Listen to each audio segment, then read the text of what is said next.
Modern Home Masterminds with beSpoke Brokers. I'm Shawna, Glazier, designated broker and owner. And I'm Brittainy Williamson, associate broker. Shawna and I are beSpoke real estate, but we're also your guides to modern luxury across the entire state of Arizona. Each week, we chat with masterminds shaping the modern spaces. Do you want to get a behind-the-scenes look at your design build team's processes? Well, open communication and teamwork will lead you to a successful project. From architects to builders, designers, and more, let's explore the art of modern living together. All right, welcome back, listeners. Have you ever walked into a brand new home that felt like it had decades of character and soul? That lived-in charm that somehow feels both fresh and timeless. Well, that's the signature of today's guest, Austin King. That's right. Austin is the founder and creative director of Rafterhouse. He launched the company in 2012 and quickly built a reputation for crafting custom homes that feel timeless, approachable, and rich with character.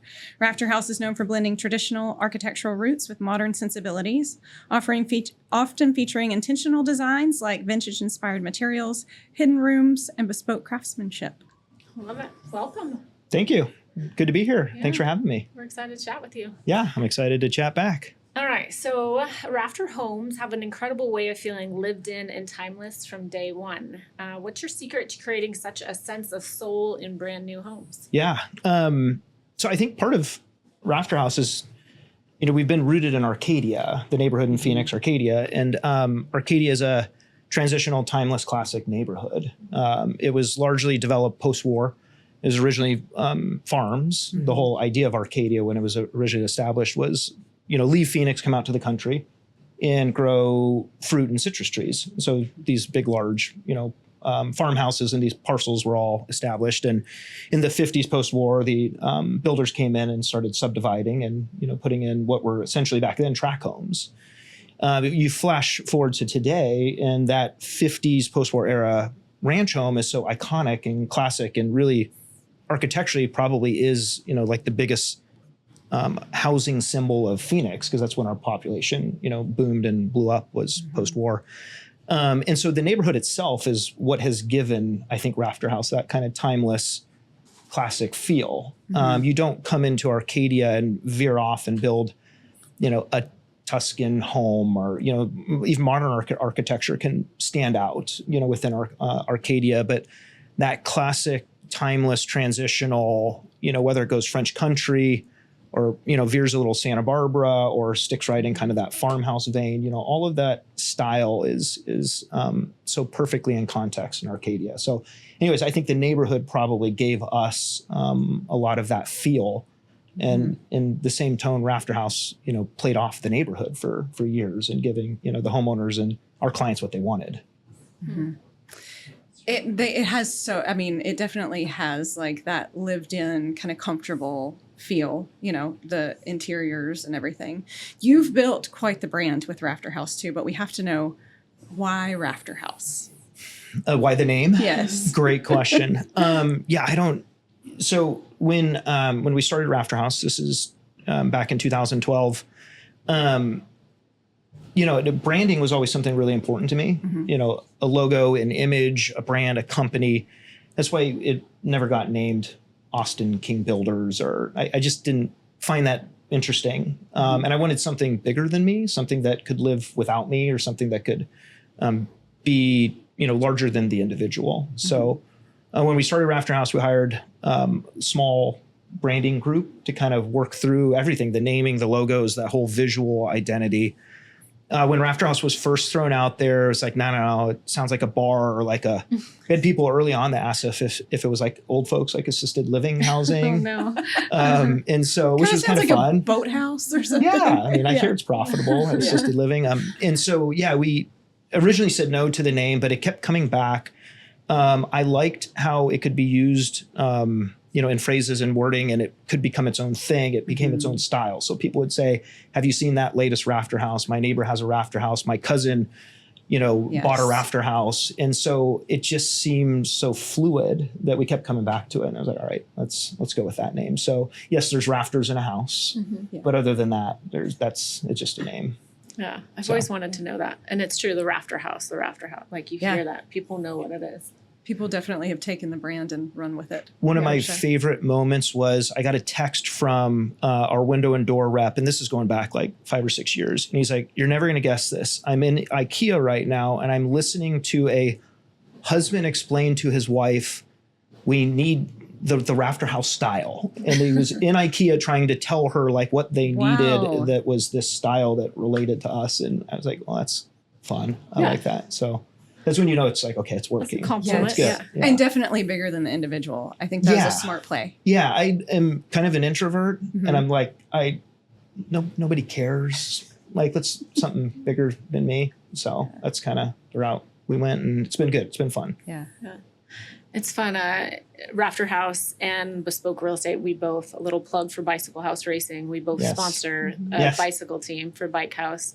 So I see a little Rafterhouse on the jersey next to the little beSpoke Real Estate. Yeah, I'm So it's right in exciting. the right armpit. That's kind of where I fit in. love So it. no, it's been good. Yeah, I love cycling. It's good to support the community. Yeah. No, I love supporting those guys. So can you tell us a little bit about like your site walk process? Sure. You described that on your website as being very critical. How do you ensure that communication stays strong throughout such a lengthy process? Yeah, I mean, contracting is, there's a lot of hard industries out there and a lot of hard ways you can choose to try and earn a living. And I think I picked one of the harder ways. The unique thing in my space, so as a licensed general contractor, we find a client or inherit a client or somehow connect with the client. That client has subcontracted with an architect. There's an interior designer involved. Maybe it's our in-house interior designer. Maybe it's an external interior designer. There's civil engineers. There's landscape designers. There's structural engineers. This is a whole plethora and myriad of subconsultants that have been brought together to like pull out of the client's brain this vision that the clients have, and then put it on, a series of sheets of paper. And the bigger the house, the more complex the project, the more sheets we get. It's not uncommon to have a set of building plans that are 50 to 100 pages. It's not uncommon for interior design books to be multiple books. And this one has elevations, and this one has spec sheets, and this has this. Anyways, we get all this data that is created by all these other people who we did not direct employ. And the structural engineers, as an example, we never get to meet. The civil engineer, we might know, we might not know. And so everybody puts their time and energy into creating something they think the client wants. The client never goes into the far depths of, the surveys and the civil engineering and the structural engineering. And so they have no clue what those, sheets even say. We inherit all this, and then we have to review it, understand it, put a price to it, present the price to the client, get the client's buy off, sign a contract, put a shovel in the ground. And then we go subcontract the world's most diverse group of people, which is the trade base, all walks of life. Enough said. And then we don't direct employ any of these people. We subcontract all of them. And some of those people we subcontract are then subcontracting a labor base. And so we bring this hodgepodge melting pot of humanity together to execute on this incredibly in-depth technical set of plans. And so communication is like critical. Like we live and die with communication and clear, articulate, expectations. And so anyways, the communication aspect, the site walks, the operational side, there is no shortage of pitfalls with general contracting, and there's no, you can't over communicate. You can't spend too much time on site. You can't have too many sites. It really is I'm just exhausted telling you all that. I can need a imagine break. that you're I putting need a out a lot rest. of fires on a regular basis. Yeah, we joke sometimes like you're like we're firefighters. We're not contractors. And yeah, so the fire could be because there's a bust in an architect's drawings. It could be because the architect didn't properly coordinate their different sheets between, they didn't get the right, CAD background to the structural engineer, or the structural engineer made a change and it didn't make it to the electrical engineer. And so anyways, yeah, there's this whole series of things. And then the trade base, the things some of these guys do, and then the clients get upset. And so, yeah, it's constantly, but I think through it all, if I sit down with clients before we even start and say, hey, like, I'm going to walk you, we call it a kickoff meeting. And I have a list of like just outrageous, very forward kind of like rough things to say. Like, hey, there's going to be a time where you get really frustrated.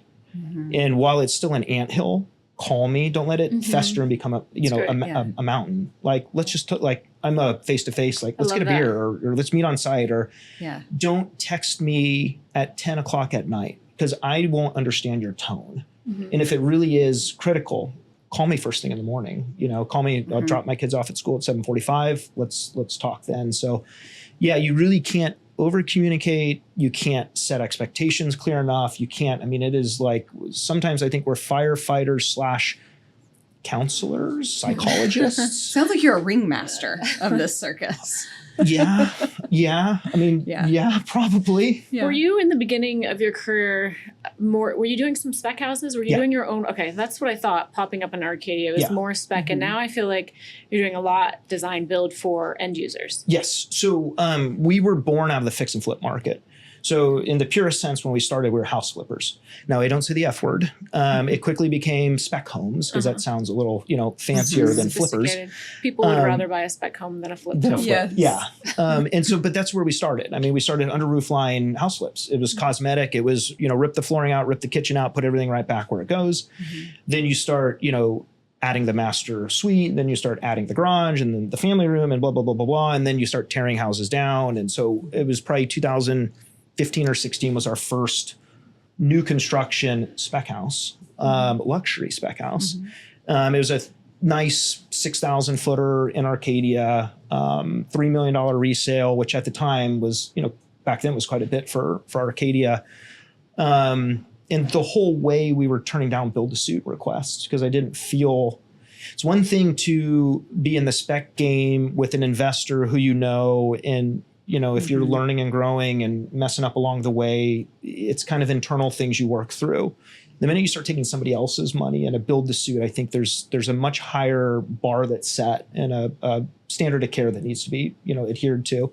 So we turned down build-to-suits for years, and it was probably 2016 or 17, there was a guy who was basically saying, please, please, please, my wife has always wanted one of your houses. Like, build for me. I know you haven't built for anybody yet. We'll figure it out together. And I was like, okay, here we go. And so that was the first build-to-suit. And then from there, it slowly transitioned into, now we're just exclusively build-to-suits. We'll build a spec, but they're not our own. They're a spec we're building for a developer. Yeah, where a developer will secure the land and then hire us to do the build. So are there certain architects that you tend to work with more often than others? Yeah. So we've done Jim Blockberger. We've done a ton with him. I love Jim. He's just a fantastic, awesome guy. Mike Higgins. We've done a handful with Mike, Mark Candelaria, Greg Kent.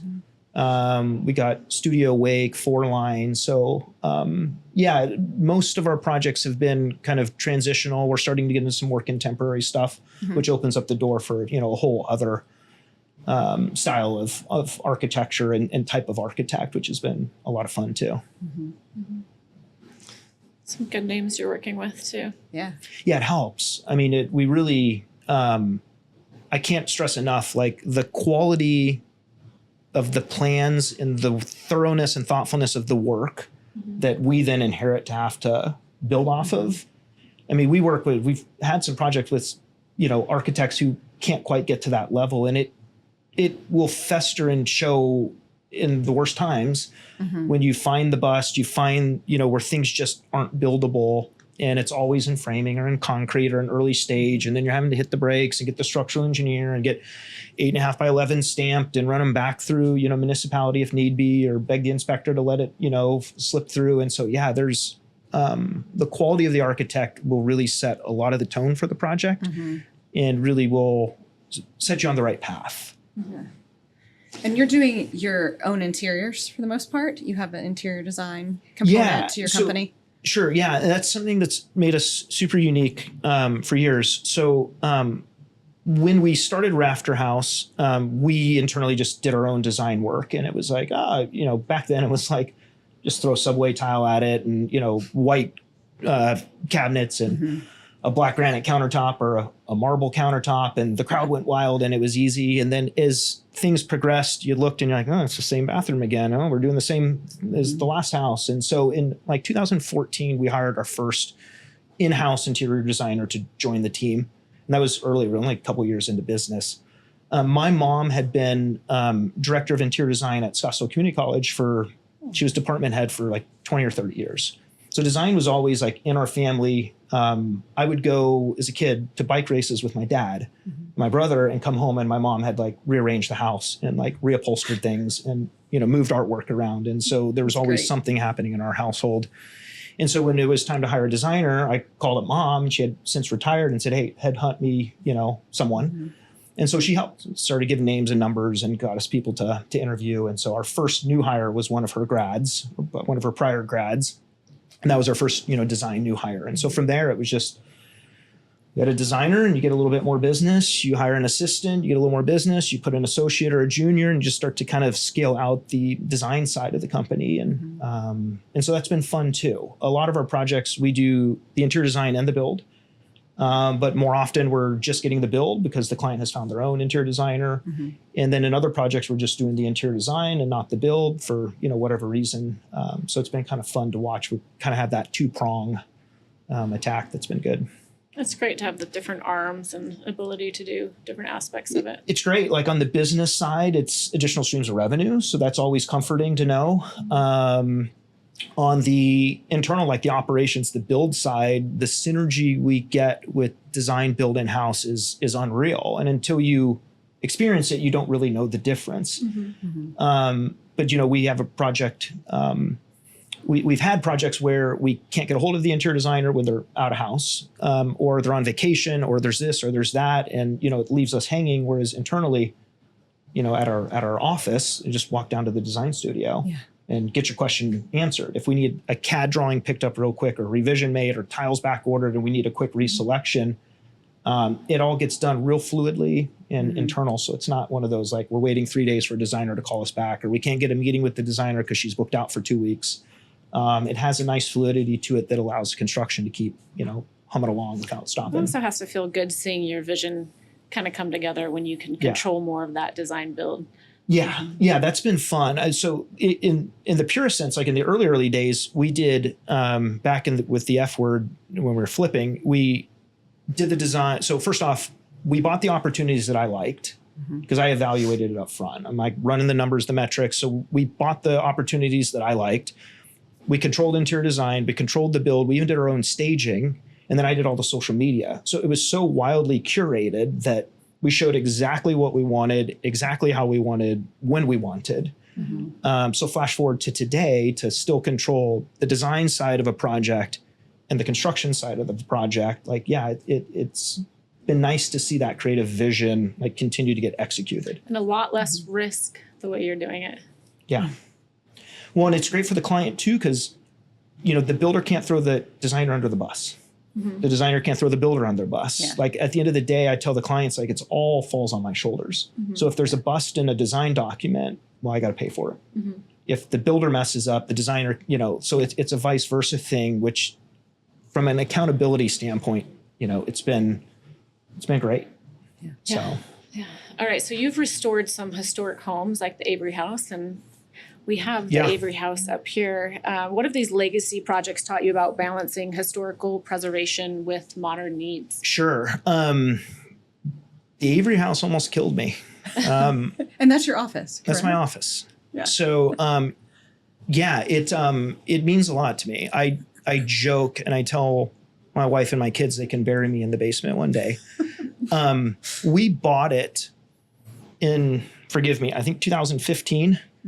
I had no right to buy it, right? We'd been in business 3 years. That building is on 44th Street, 2 blocks north of Indian School, like prime real estate. There's 100 restaurant guys that should have owned it before we got it. I didn't even have the money to buy it when we bought it. I got a, sweetheart help loan deal from, an angel investor colleague. Under really the handshake that when it was done, I'd refinance them out. I didn't know how I was going to refinance them out. We'd been in business 3 years. So nothing about it made sense other than I just wanted it. So what happened was there was the woman who grew up in the house. Her parents had passed away and they left it to her. And she just kind of fell on tough times and the trees had grown up. You really couldn't even see the house from 44th Street. And it was in disrepair, really rough shape. She had, I think it was like 7 to 10 horses on the lot. And it was just a unique setup.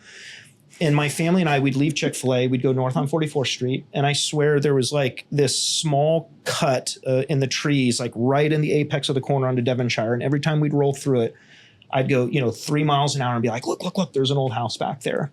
And so it ended up that the woman had grew up in it, needed to sell, needed to relocate. She called Lorenzo, Prez, and John Kitchell with Venue Projects. Her real estate agent did. And they just did a kind of a quiet off-market sale to them. And I had known Lorenzo through real estate. And so I reached out to Lorenzo. A friend had tipped me off that he bought it. And I just asked him, like, what are you going to do with it? Because I had a real estate agent cold calling the house. And the lady didn't have, we had the landline for her house and she had no answering machine. So just like rang and rang and rang and rang and rang. And so, anyways, Lorenzo ended up getting it, called Lorenzo. And he said, we might keep it. We might use it at our office. They were floating around internally some concepts for it. And I just stayed persistent with him. And one day I called him and he said, yeah, I actually think, we're going to let it go. And he had made the lady a promise they wouldn't tear the house down. And I said, I will not tear it down. I want to rehab this thing. And we were a licensed residential builder. I had never done commercial before. It's a whole different world. Getting through the site plan, the landscape plan, everything we needed from a city of Phoenix, perspective and permitting was a whole new world to us. And then the actual infill construction, commercial is a different beast than residential. And I remember talking to my mom at one point in construction and, we were 2/3 of the way through it and like over budget. And, the amount of like environmental remediation we had to do for asbestos and lead and all the things that were in that house, it was gross. We had to stabilize the footings. There was the front patio was sagging. So that was super interesting too, going through that whole process. Did you want to tear it down at some point during this? Oh God, it was a labor of love. So probably no. It would have been easier. I mean, it was zoned. You could have built apartments. It could have gone commercial. That's what I was wondering about the zoning. It was not, there was a lot of other uses where someone could have made way more money than, using it as a general contractor's office. So, but I talked to my mom like 2/3 of the way through it and it was like, Mom, I think this is going to kill me. And just got encouragement, to keep going. And so now in hindsight, I look back and we did it right. We did it well. I loved every bit of it, despite, the challenges. And I got a phone call one day at our office. It's a few years later. And the guy on the phone said that he represented like a large restaurateur in the Valley. And I'm talking to the guy and he's like, well, would you sell it? I'm like, well, like, I guess technically everything's for sale at a price. And he's like, I'm going to be honest with you. You as a neighborhood home builder, it's not highest and best use for that building. I remember telling him, I was like, it's highest and best use to me. And I'm the one that owns it. So, and so nothing ever came out of that phone call, but it's a special place. We did the reno how we wanted to do it. My mom helped with the whole historical, because we're on the National Register now. She did the original application for it. And it's a whole process. I learned about all that too, getting through the local, the state, and then the federal side of things. And the first submittal we made actually got denied. And the narrative was crafted off of the architectural significance of the building. Because in Arcadia, it's a sole survivor. There is no, in that immediate area, there really is no example of like that craftsman era, that bungalow era architecture. There's some adobes and like the Shemer style. There's some of that. There's a few properties scattered about, but nothing. This is built in 1919. There's nothing that old. That style still standing. And so we went architectural significance. And on the state level, got roasted. I went to it. It was downtown. I was super excited. This preservation meeting, all these cool people there, and they got to the panel and they're literally reviewing all the projects. I'm super sweaty, like, nervous. And they get to our project and this one guy, I don't remember his name or what his role was or what, but he just literally ripped it apart. He's like, I don't like what they did. Nope, it's not, I don't like it. And he said that one of the key, tests for them was, would the person who had originally built it recognize it today if they walk through it? And his big holdup was on the interior. We had plaster walls originally. Somehow we discovered there was red brick behind the plaster. And so we stripped all the plaster off and exposed all the red brick walls. And it was just really cool, kind of a deconstructed type look. And that was his big hang up. And so literally I'm sitting there, we get massacred, roasted, shot down. And afterwards, a couple of the guys up on the panel, this group, you know, hey buddy, don't be discouraged. You know, like you did great. It was a beautiful remodel. And so anyways, I don't take no as an answer. I have grit and determination. And so my mom and I recrafted the application, hired some consultants to help, and switched it to the person who had built it, Frank Avery, and that he was an important figure in Arizona history. Essentially, is the route the second narrative went, and then we got it through. So he was original citrus farmer, a prominent figure in all the different organizations, early citrus growers associations, and things like that. And then citrus became, so much to Arizona and really largely, identity of Arcadia. And so anyways. Is that the name? Did it change to the Avery House after your second submittal? Yeah, Frank Avery was the original builder. So that's why it's known now as the Avery House. So we have our little plaque next to the front door and we're on the register. Did I read something about you hiding something in the walls? Yes. Where'd you see that? Oh, on your website. Oh, I was it's on there. Oh, like sweet. Stalking before. Yeah. It was a really sweet moment. told her. Yeah. And told me where to find it. Oh, nobody knows except for my kids and my wife. Yeah, we had a really sweet moment. I joked the whole way through the reno that I wanted to open up the walls and find the old baseball card collection or I don't know, like a gun or a sword or gold Just bars or money Money. stamps, something sweet. And we found mason jars and a 1970s newspaper or something. It really wasn't that exciting. So we put a little time capsule. It's not baseball cards and money, but just handwritten note, whoever finds this down the road. And we put some Rafterhouse, some marketing materials we had and a set of the plans, and it's hidden somewhere in the house. And my daughter joked right after it. She's like, Dad, one day we're going to knock this place down and find it. And I was like, you're out of the will. You're done. After You're all done. that work. Yeah. So it's a special place. Oh, we'd love to talk about some of your other projects. Sweet. If you wouldn't mind. Sure. Yeah. You want to start with 6402? Yeah. Which was featured in Lux as well, right? Yes. Yep. So that was featured in Lux. I think it was about a year ago. Really cool project. Phenomenal clients. Some of my favorite clients we've had. The architecture was done by Jim Blockberger. We were the builder as well as interior designer. And then Gree Pickett did the landscape design. This house was important to us for a variety of reasons. One, probably located on one of the more visible corners in Arcadia, high traffic area, which when you're building a brand is always important, that signage. And then also just, that product standing there for years for people to see and that high visibility. It also marked for us a cleaner, more contemporary interior, which, for years we did, quote unquote, the modern farmhouse and kind of got put into that box, which was a great box to be in. But as styles have evolved, getting the cleaner aesthetic, more of a contemporary edge and line to it. I think you guys know that if you don't build it, photograph it and share it, it's like it never happened. And so to have successfully built such a high level, beautiful, very, very nice detail, high level of finish home, document it, get it in a great publication like Lux, and then have the photos to share. It's just been fantastic. And it was a great testament to show that our design team can design anything. And our construction team can, is some of the most talented builders in the Valley. We can build all sorts of different homes. And we built a lot of farmhouses, which has been great. I love them. But this aesthetic, this type of home, it was a lot of fun. It was a good project. It's beautiful. What's another one? Let's look at maybe your house, which was on the cover of Lux. So 4309. Tell us about that one. Yeah, my house, it was interesting. What year is this? It's a 51 ranch. So my house was actually a remodel. You'll never mind screw yourself more than when you get to do your own home and overthink, everything. So this was an interesting, we were in COVID. It was 2020. A real estate friend calls me and says, hey. Wait, hold on. You were doing blue in 2020? Yeah. You're ahead of your time.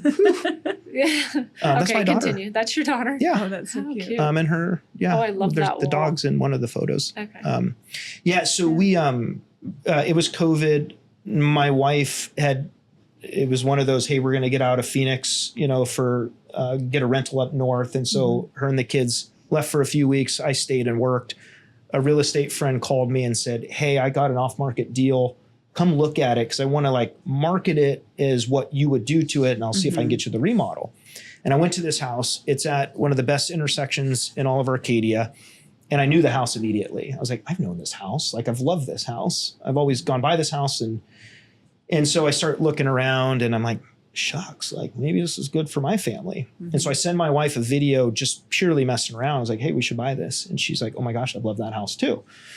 And so then it got real. And so, we went under contract at the beginning of COVID.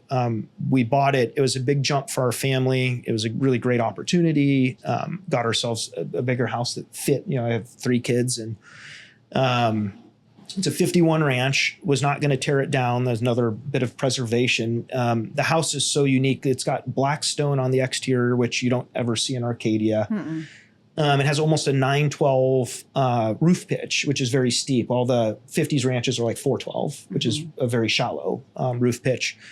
And so it has more of a coastal cottagey feel to it, which is super unique for Arcadia. It's a house where my mother-in-law has been in the neighborhood since, she was a kid.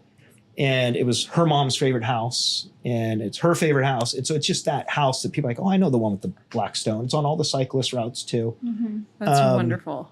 And so it was a great opportunity. We kept it a 50s ranch. We didn't blow open and have this big, massive, great room. It's all intimate in space and kind of in context and not out of scale. Yeah. And so it was fun. It was a great opportunity to get my kids their own room. We let them design it and they picked out paint colors and, we did all the furnishing. So they got, to pick their bedding and everything. So it was really sweet opportunity for us. How's the bike storage?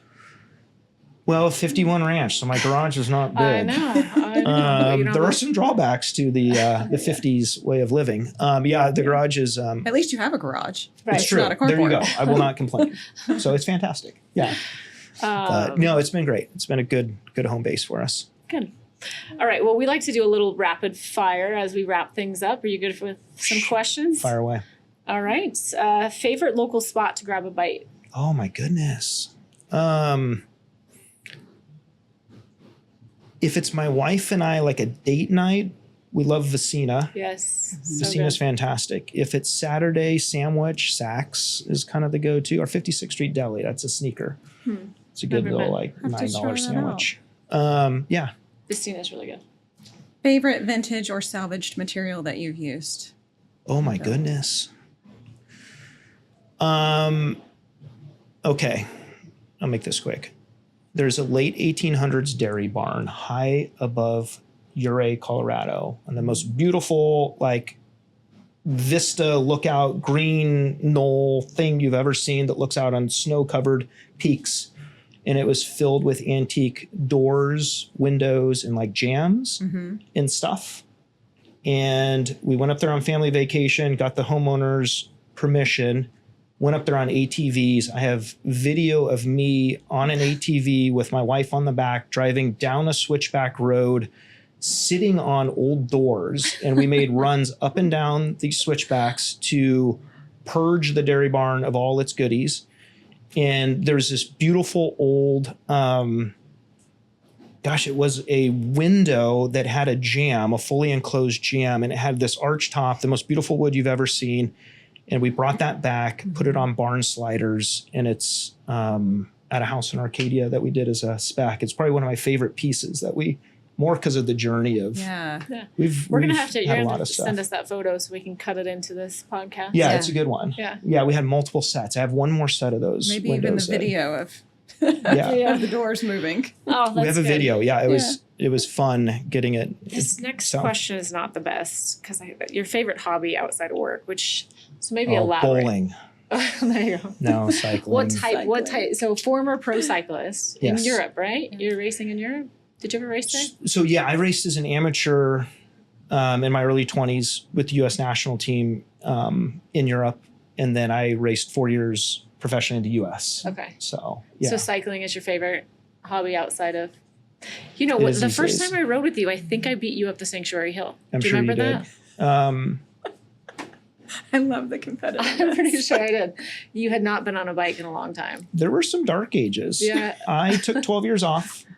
I gained 60 pounds. Yep, you looked a little different. I felt a little different.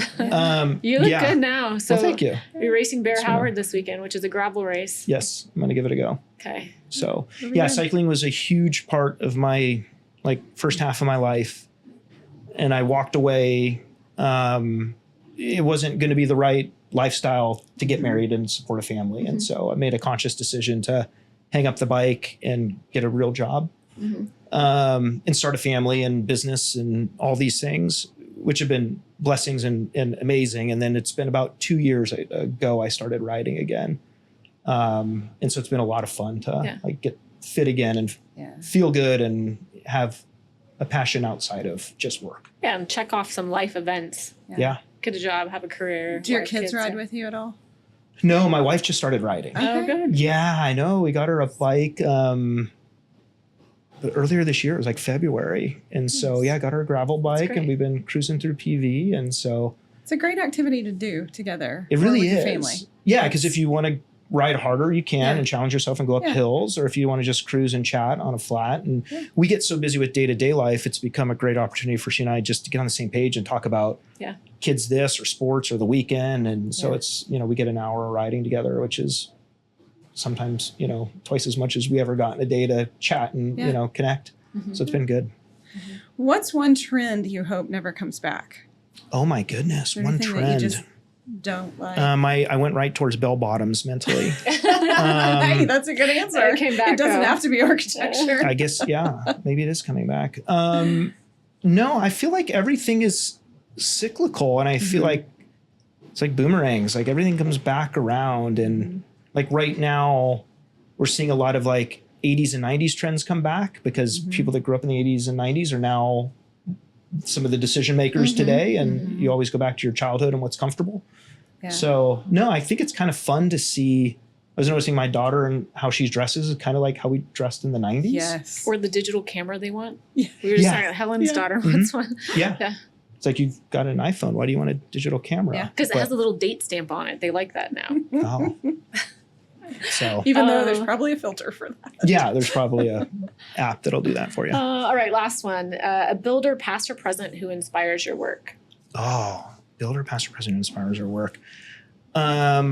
You know what? I'm going to throw this out there. I'm going to throw out Construction Zone. And it's Very not nice. that their style of home directly relates to like the lane that we're in. It's the thoroughness.